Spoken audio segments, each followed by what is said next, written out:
Some people are born with a rare type of sensitivity. They feel everything intensely, think deeply about things that most people ignore, and carry a restlessness in their hearts that won't go away. These people usually don't fit in. Not because they're arrogant or antisocial, but because they simply can't find meaning where so many find distraction. Maybe you've felt this before.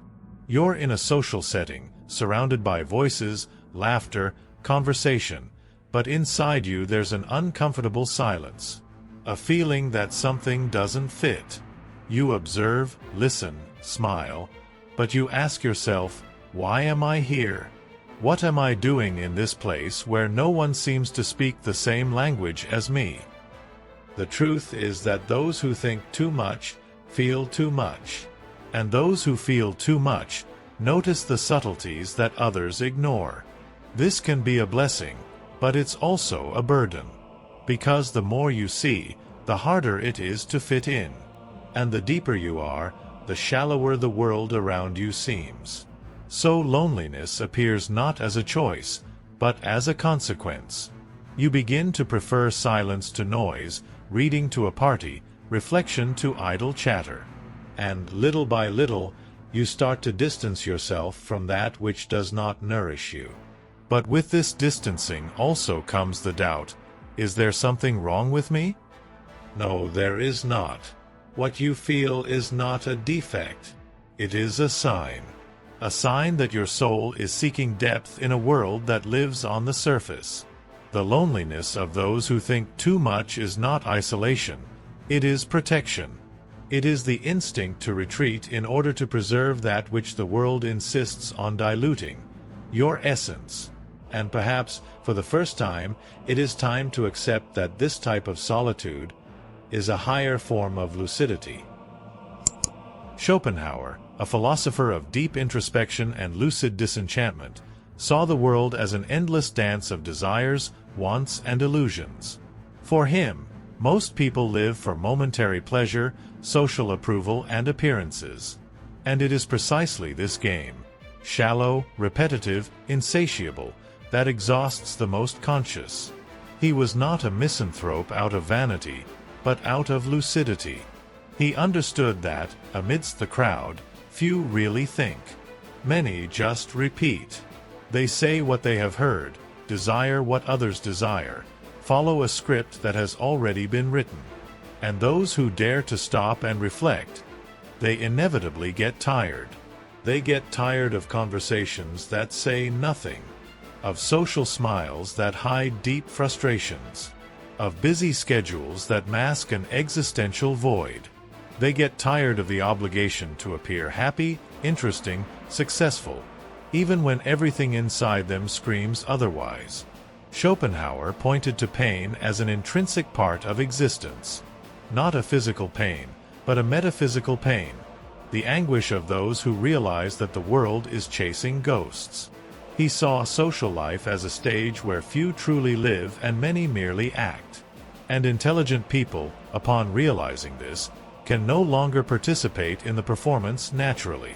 Have you ever felt this tiredness? Have you ever wondered why, even when surrounded by people, you still feel alone?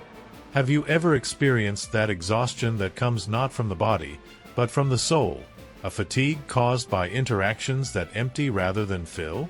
Schopenhauer understood this emptiness. And what's more, he stated that seeking the truth, rather than acceptance, is the first step towards an authentic life.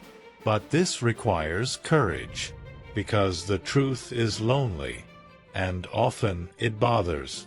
In the eyes of the world, those who distance themselves seem strange, antisocial, cold. But, in truth, they are just tired of futility. They are searching for something more. A space where depth is welcome, where silence is not uncomfortable, and where the soul does not need to disguise itself to be accepted. Maybe you are exactly at that point, and if you are not alone. There comes a time in your life when you realize that you are surrounded by people, but few truly understand you. It's not that you lack words, but that you lack language. the language that communicates soul to soul, that reaches what is invisible to the common eye. You talk about silence, and people laugh. You talk about solitude, and people judge you as lonely. You talk about freedom, and people ask why you're not following the plan. When you start to see the world differently, you realize that many people live as if they were inside a bubble, and every attempt you make to have a deep dialogue seems frustrated. Like shouting poetry in a packed stadium during a game. And then you start to withdraw. Not out of arrogance, but out of necessity. Because it becomes exhausting to translate yourself all the time. Explaining why you prefer reading to partying, silence to small talk, self-knowledge to social performance. It gets tiring to justify why you feel more alive in an empty park than at a crowded party. When the world doesn't speak your language, you learn to value the little that is true. A rare and sincere conversation. A look that understands without judging. A book that seems written for you. A moment when time slows down and you feel like you're finally home, even if you're alone. This is the loneliness of those who see too much, feel too much, think too much. It's a loneliness full of meaning, because it comes from lucidity. But it's also an opportunity to learn to listen to yourself, to build your own inner language, even if the world doesn't understand it. And when you start to speak this language with clarity and conviction, something changes. You stop seeking crowds, and you start to attract souls who, like you, are tired of translating who they are. There is a type of loneliness that hurts, and there is another type that heals. The first comes from abandonment, from forced isolation, from the feeling of not belonging.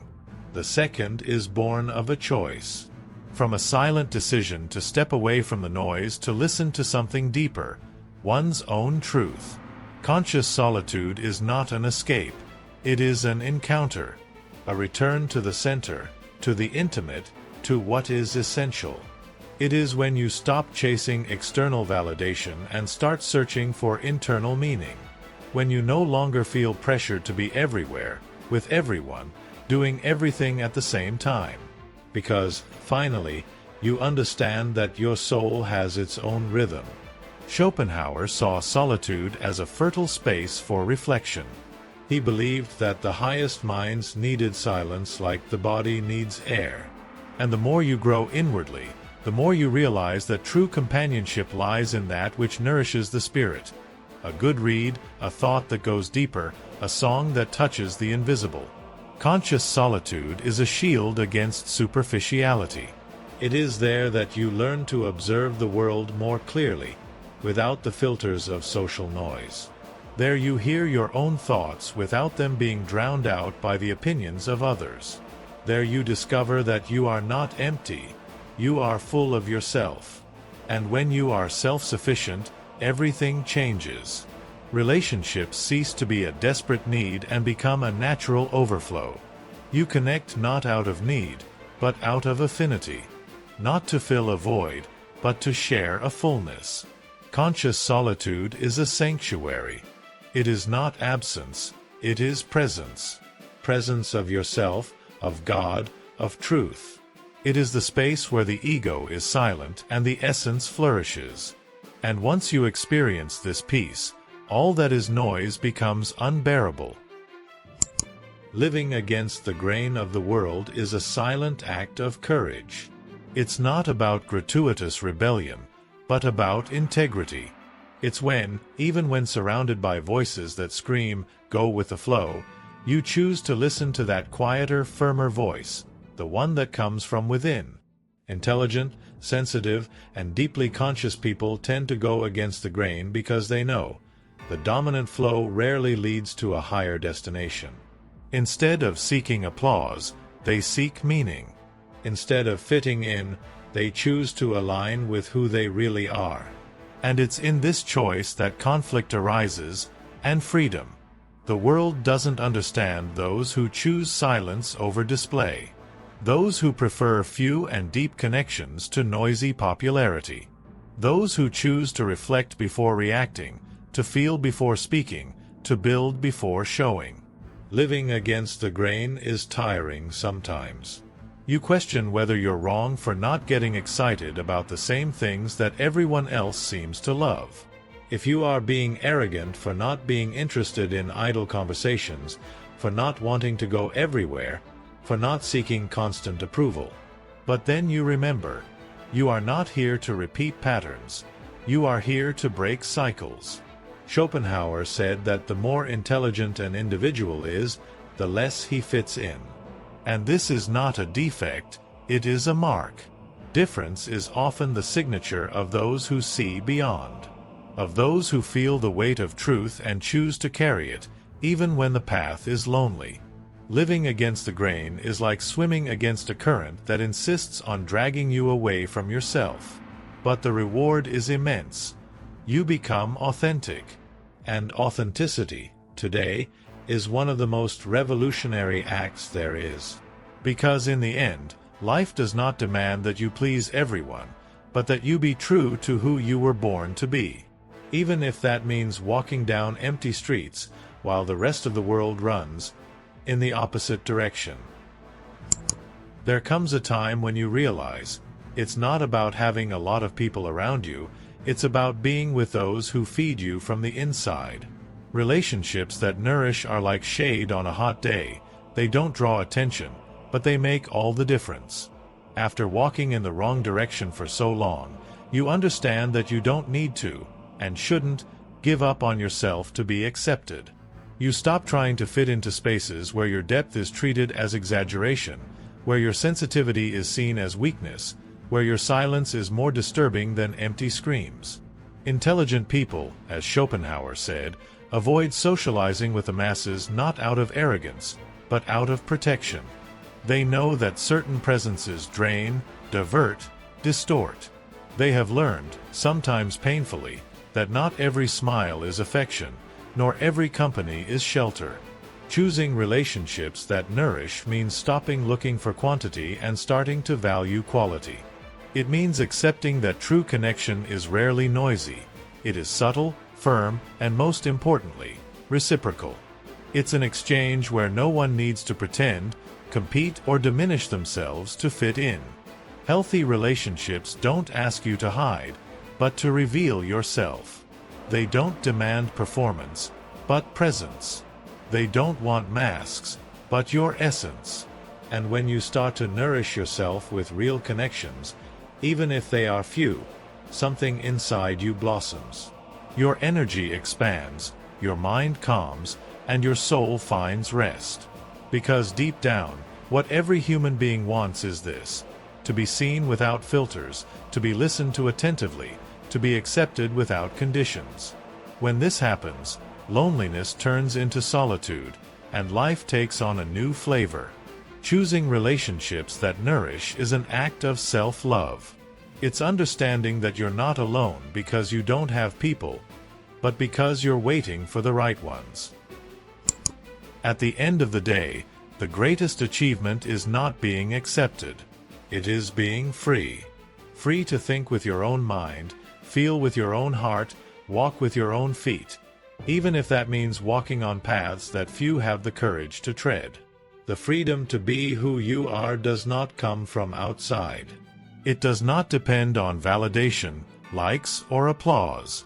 It is born from within, when you stop hiding, when you stop looking for molds in others and start remembering who you always were before being taught to forget. Being who you truly are requires courage. Because the world is often not prepared for what is authentic. What is different bothers. What is profound scares. What is true exposes how much of a mask there is around. But when you choose to be whole, not have to please, not an edited version to fit in, something magical happens. Peace enters. You stop running. You stop proving. You stop struggling. And you just start being. And being is a gift. It is a way of existing that does not ask for permission. It does not justify itself. There's no need to defend yourself. Schopenhauer, with his raw and lucid vision of life, saw this, that the path to wisdom is often lonely, but never empty. Because when you find yourself, the presence of others ceases to be a necessity, and becomes a choice. Choosing who comes in. Choosing who stays. Choosing who you are. That's true freedom. And if you've come this far, you may already be feeling it blossoming within you. The seed of authenticity has been planted. Now it's time to water it with courage, with awareness, with truth. Because the world already has too many people trying to be what they're not. But there's a lack of someone who has the audacity to simply be. If this touched you in any way, like this video and subscribe to the channel. This helps us to continue creating content that awakens, heals, and transforms.